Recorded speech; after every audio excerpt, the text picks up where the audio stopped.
Hi, dear fans, friends, and subscribers. This is your host Ram on this daily cricket show with you on Cricket Happenings. Well, I'm still on vacation and yes, enjoying vacation. Enjoying my. Sorry about the sound which is coming out. There is a sound which is coming, so I just wanted to interrupt you here. Sorry about that.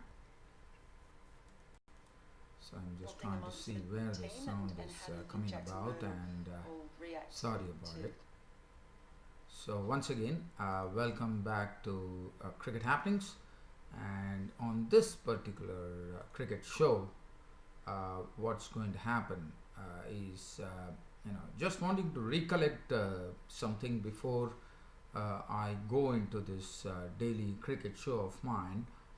I could not actually dwell on a very sensational match that happened between India and Sri Lanka, where India racked up its highest ever T20 score when they went on to hit 260 runs and then knock off the Sri Lankans in one fell swoop, I would say, as Rohit Sharma went on to join David Miller as the fastest century in T20. So now the T20 world record for the fastest century jointly stands in the name of Rohit Sharma, who slammed the century in just 35 deliveries. And David Miller has also done it in 35 deliveries, but he did it against Bangladesh in October.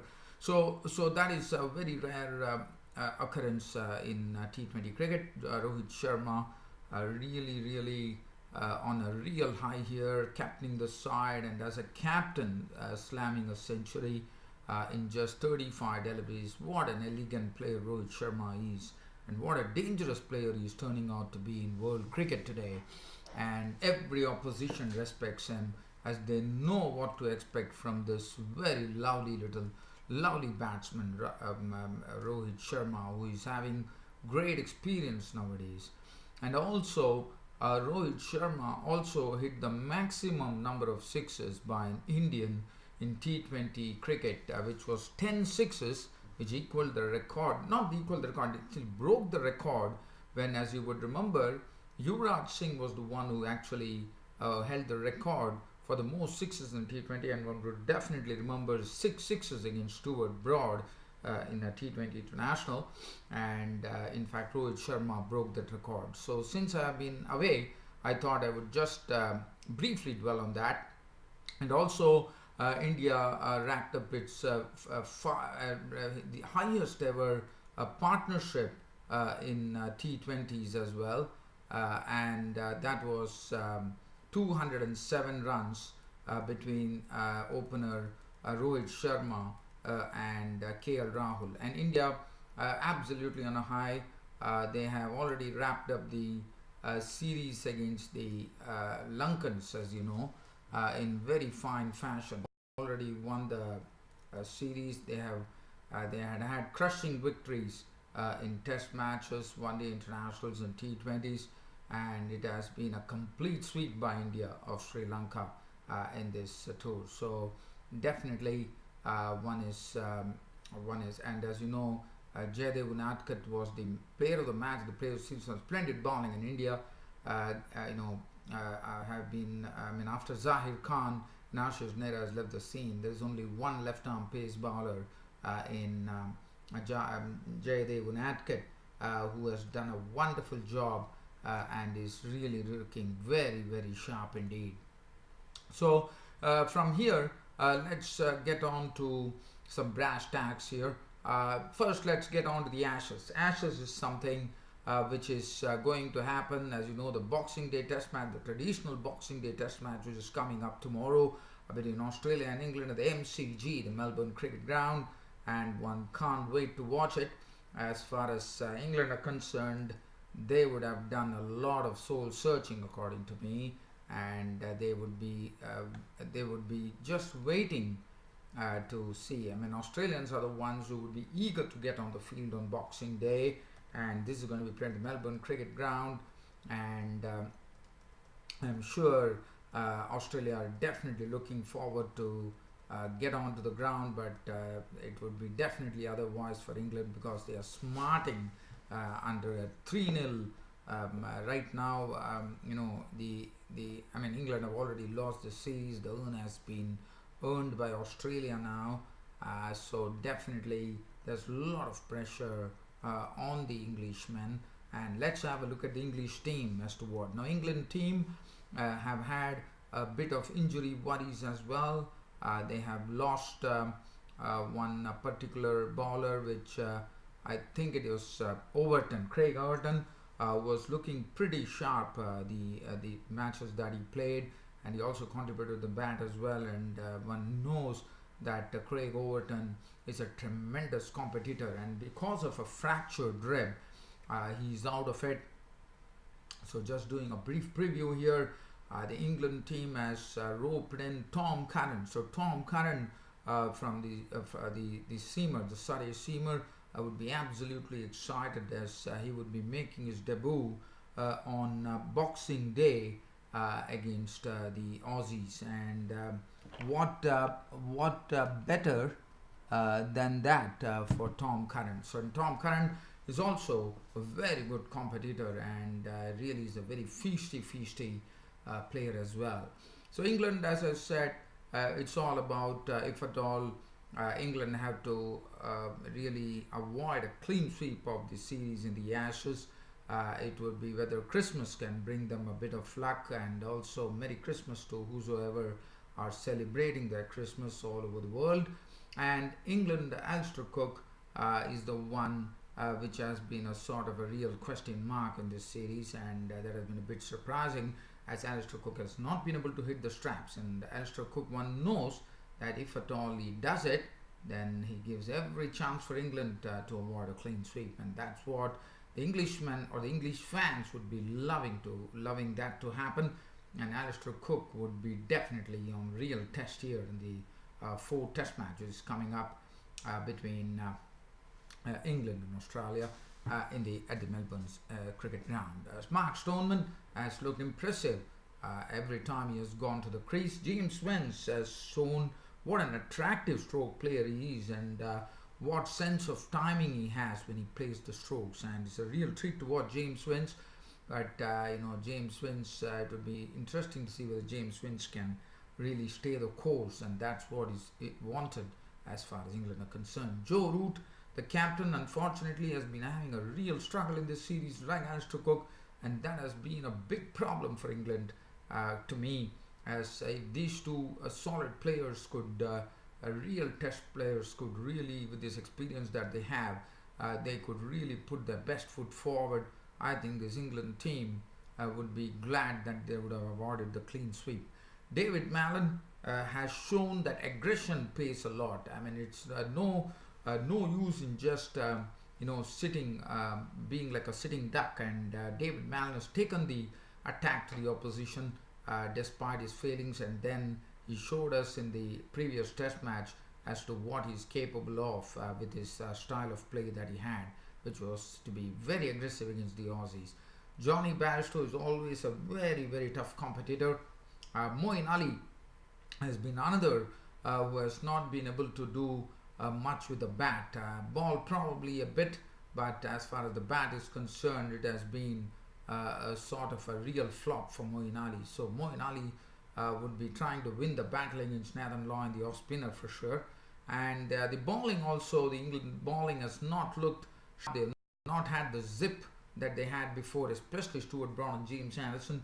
Their experienced bowlers have been lacking so far, which is very sad, and that is what would be direly wanted by England for them to really hit their straps.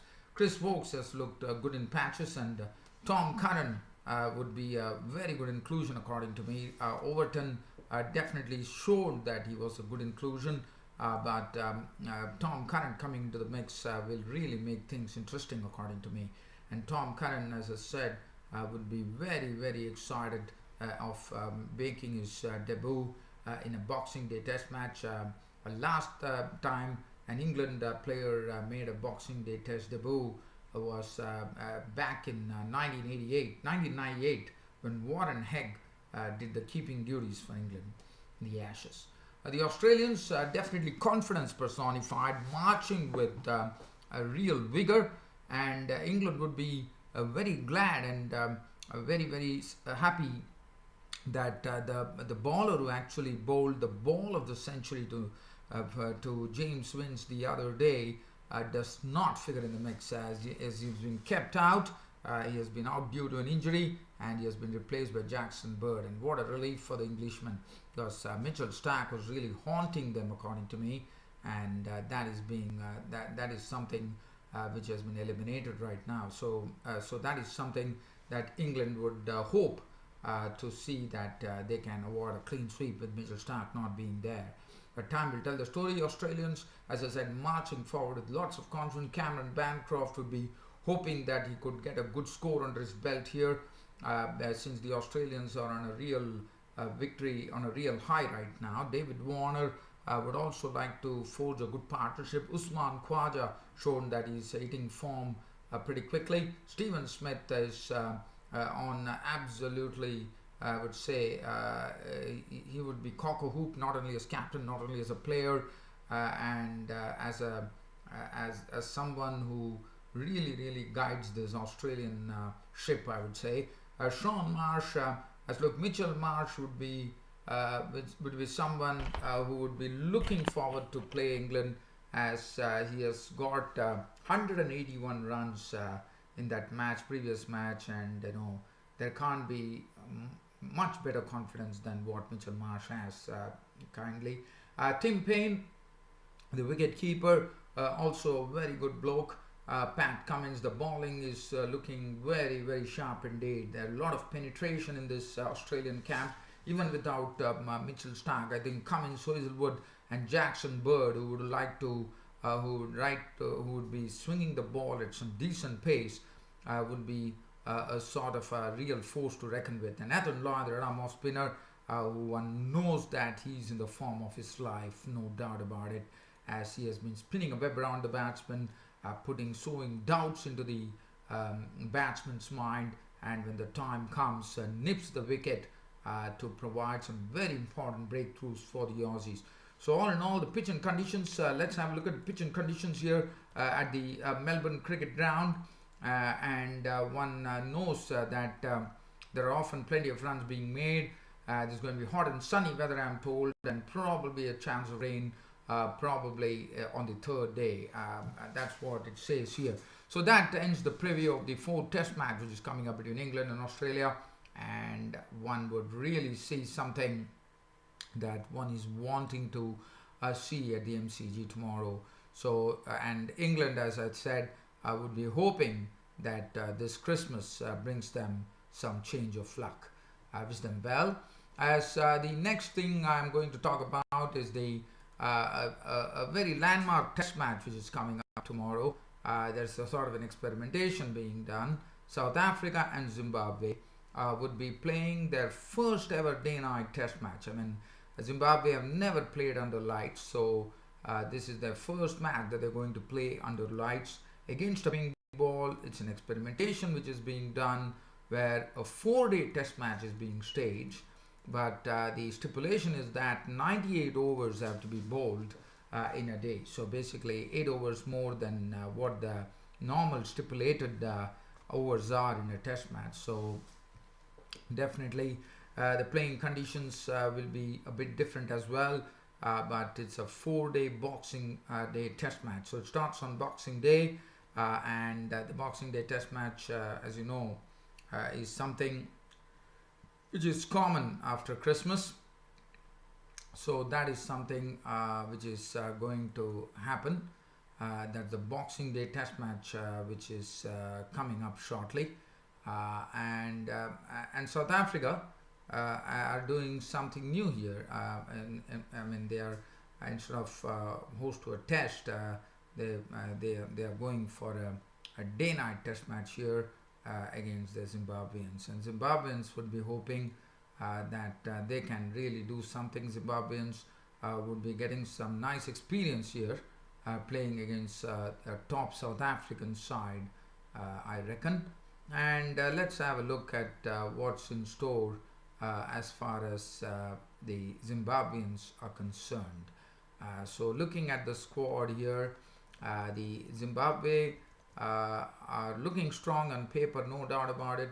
And this is the first time that Zimbabwe will be playing a match under lights, a test match under lights, a 4-day test match, which is going to be played under lights.